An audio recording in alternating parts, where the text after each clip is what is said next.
The M1 Garand, America's legendary rifle that changed the world. Picture this: the chaos of World War II, with smoke rising from battlefields, the roar of artillery, and soldiers charging through the fray. In the hands of American GIs, there's a weapon that's about to rewrite the rules of warfare: the M1 Garand. Known for its distinctive ping when the empty clip ejects, this rifle wasn't just a tool. It was a game changer. It helped the U.S. crush its enemies and, believe it or not, laid the groundwork for the Soviet Union's iconic AK-47. How did one rifle become so legendary? Why does it still capture our imagination nearly a century later? And how did it influence the most famous assault rifle in history? Buckle up, because we're about to unpack the epic story of the M1 Garand, a tale of grit, genius, and glory. Why does this rifle matter so much? It's not just a piece of steel and wood. It's a symbol of American ingenuity, a weapon that turned the tide in battles and inspired a revolution in firearms design. From the beaches of Normandy to the jungles of the Pacific, the M1 Garand was there, and its legacy lives on in every modern rifle. Let's dive into this story and discover why the M1 is still a rock star in the world of guns. To understand why the M1 Garand is such a big deal, we need to rewind to the early 20th century. The world was a powder keg. World War I had shown that old-school tactics and weapons couldn't keep up with modern warfare. Bolt-action rifles, like the trusty Springfield M1903, were reliable but slow. A well-trained soldier could fire maybe 15 rounds a minute, and that's on a good day at the range. In the chaos of a battlefield, crawling through mud, dodging bullets, or diving for cover, that number dropped fast. Armies across the globe knew they needed something better, something that could give their troops a serious edge in firepower. In the 1920s and 1930s, engineers and gunsmiths were racing to create a new kind of weapon: the semi-automatic rifle. The idea was simple but revolutionary. Use the energy from each shot to automatically reload the gun, letting soldiers fire faster without manually working the bolt. Sounds easy, right? Not so fast. Machine guns already used recoil energy, but they were heavy, clunky, and needed tripods or mounts. Submachine guns, like the Tommy gun, were great for close-quarters combat, but useless at long range because they fired pistol rounds. Creating a lightweight rifle that could handle powerful rifle cartridges while staying accurate and controllable, that was the holy grail of firearms design. Enter John Garand, an American hero who was about to change the game forever. John Garand was born in 1888 in Quebec, Canada, to a French-Canadian family. As a kid, he was obsessed with machines, always tinkering and building stuff. After moving to the U.S., his talent landed him a job at the Springfield Armory in Massachusetts, the birthplace of some of America's most iconic weapons. In 1919, Garand took on a mission that would define his legacy: designing a semi-automatic rifle that would outshine everything else. The competition was fierce.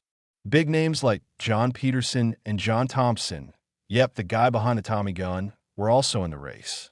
Peterson came up with a rifle using a toggle lock system and a new 7 by 51 millimeters cartridge, which was less powerful than the standard 30-06 Springfield but still packed a punch. Thompson, meanwhile, designed a rifle with a Blish-lock semi-free bolt based on his submachine gun tech. Both were solid contenders, and for a while, Peterson's design was the frontrunner. But Garand had a secret weapon. He bet on using the energy from the gunpowder gases vented from the barrel to cycle the action. This wasn't a brand new idea. Austrian gunsmith Ferdinand Mannlicher had toyed with it years earlier, but it was tricky to pull off. Too much gas, and the rifle would kick like a mule. Too little, and it would jam. Plus, gas-operated systems often made rifles bulky. Garand, however, was a genius. He designed a rotating bolt system where the bolt locked the barrel by turning into place with locking lugs at the rear. He also combined the bolt's rotating lug with a locking mechanism. creating a compact and reliable design. Sure, part of the bolt carrier stuck out a bit, making the rifle slightly awkward, but it was a small price to pay for a groundbreaking invention. By 1924, Garand had a prototype, the M1922. It was the first step toward the rifle that would become a legend, but the road to production was anything but smooth. By 1933, the U.S. Army had made its choice. Garand's rifle was the winner. Why? For one, it used the 30-06 Springfield cartridge, the standard round for the U.S. military. The Army had mountains of these rounds and a well-oiled production line, so switching to a new cartridge like Pedersen's 7x51mm would have been a logistical nightmare. With war clouds gathering, Hitler rising in Germany and Japan expanding in Asia, the military wanted a proven, practical solution. Garand's rifle, officially named the M1, relied on a gas trap system. Instead of drilling a hole in the barrel, it captured gases at the muzzle and redirected them to cycle the action. This was supposed to make the barrel last longer, but early models, rolled out in 1937, had issues. The gas trap was finicky, dirt, dust, or cold weather could make it jam. After some head-scratching, engineers switched to a more traditional gas port system, drilling a small hole in the barrel to vent gases. This fixed the reliability problems but meant retooling factories and modifying existing rifles, delaying mass production until late 1941, just as the U.S. entered World War II after Pearl Harbor. At first, many soldiers, especially the Marines, stuck with their trusty Springfield M1903S. The Marines were skeptical of the new rifle, and it wasn't until late 1943 that they fully adopted the M1. But once it hit the front lines, the M1 Garand became a superstar. With a firing rate of about 30 rounds per minute, it gave American troops a massive advantage over enemies wielding bolt-action rifles. During the defense of the Philippines, Japanese soldiers were stunned, thinking the Americans were armed with light machine guns. The M1 wasn't just a rifle, it was a force multiplier. The M1 Garand was a beast. Its semi-automatic action doubled the firepower of bolt-action rifles, letting soldiers keep up a relentless barrage. After the early gas trap issues were sorted out, it was reliable and easy to use, even for green recruits. General George S. Patton, a no-nonsense warrior, called the M1 the greatest battle implement ever devised. That's high praise from a guy who didn't throw compliments around lightly. But no weapon is perfect. The M1 was heavy, about 9.5 pounds, compared to modern rifles that often weigh 7 to 8 pounds. Its wide receiver made it a bit clunky to carry. And then there's the infamous Garand thumb. When loading a new 8-round clip, the bolt could snap shut automatically. If your thumb was in the way, ouch. It was like getting whacked with a hammer. Broken bones weren't uncommon, and the pain was brutal.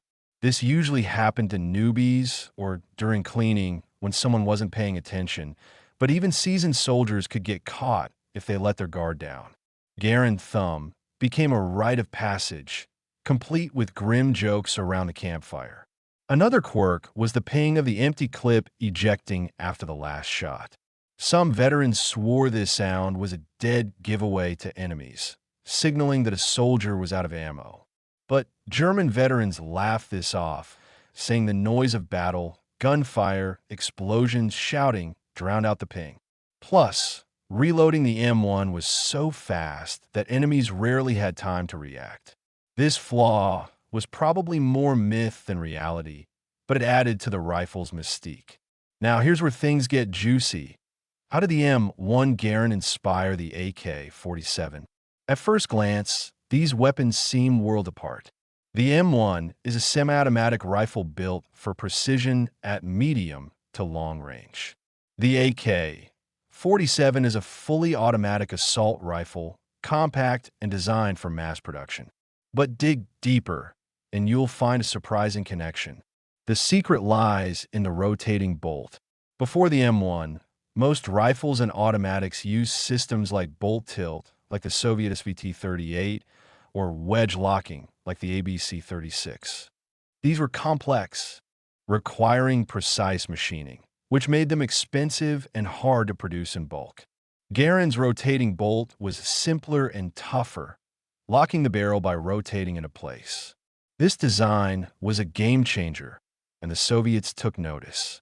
During and after World War II, Soviet engineers studied the M1 Garand closely, tearing it apart to understand its secrets. When Mikhail Kalashnikov set out to design a new automatic rifle for the Soviet Army, he drew inspiration from Garand's rotating bolt. But Kalashnikov didn't just copy it, he improved it. In the AK-47, the bolt and carrier were merged into a single, compact unit, with the bolt nestled inside the carrier. This made the AK flatter, more rugged, and easier to manufacture. Kalashnikov himself gave a nod to Garand, calling him one of the greatest gunsmiths and praising the M1's innovative locking system. The result? The AK-47 became a global icon, but its roots trace back to the M1 Garand. Without Garand's genius, the AK might never have existed, or at least it would have looked very different. The M1 Garand wasn't just a battlefield star, it was an economic powerhouse. During World War II, the U.S. churned out over 4.5 million M1s, with a total of 5.4 million produced. Factories like Springfield Armory ran 24/7, creating jobs and boosting industries like steel, machining, and logistics. The M1's production was a testament to America's industrial might, helping fuel the war effort and the economy. After the war, the M1 became a global ambassador. The U.S. supplied it to allies like South Vietnam, South Korea, Thailand, and European nations. Even today, it's used in ceremonial roles like honor guards in the U.S. and beyond. The M1 silhouette is instantly recognizable, popping up in movies, books, and video games like Call of Duty and Medal of Honor. For Americans, it's a symbol of pride, a reminder of the greatest generation's sacrifice and ingenuity. Economically, the M1 set the stage for the modern firearms industry. Its success proved that complex weapons could be mass-produced efficiently, paving the way for future rifles like the M16 and AK-47. Today, the global arms market is worth billions, and the M1 Garand was a pioneer in showing what's possible. The M1 Garand is still a rock star. On the civilian market, especially in the U.S., it's a collector's dream. Models chambered for 7.62 by 51 mm NATO are particularly popular, valued for their accuracy and history. A well-preserved M1 can fetch thousands at auction, and rare variants like sniper models can go for tens of thousands. Gun enthusiasts love it for its reliability and the sheer thrill of firing a piece of history. But the M1's real legacy is its influence on modern firearms. The rotating bolt design is everywhere, from the AK-47 and M16 to the Steyr August and FN Minimi. Without the M1, the world of guns would be a very different place. The M1 Garand is more than a rifle, it's a legend. It helped win World War II, inspired the AK-47, and set the standard for every modern rifle that followed. It's a testament to American grit, ingenuity, and the vision of one man, John Garand. So next time you hear that iconic ping, remember, you're hearing the sound of history. Hey, Patriots and gun fans, if you love this deep dive into the M1 Garand, hit that subscribe button, drop a comment below, tell me what you think of the M1, or let me know what other legendary weapons you want to hear about. Let's keep the conversation going and celebrate the gear that made America great.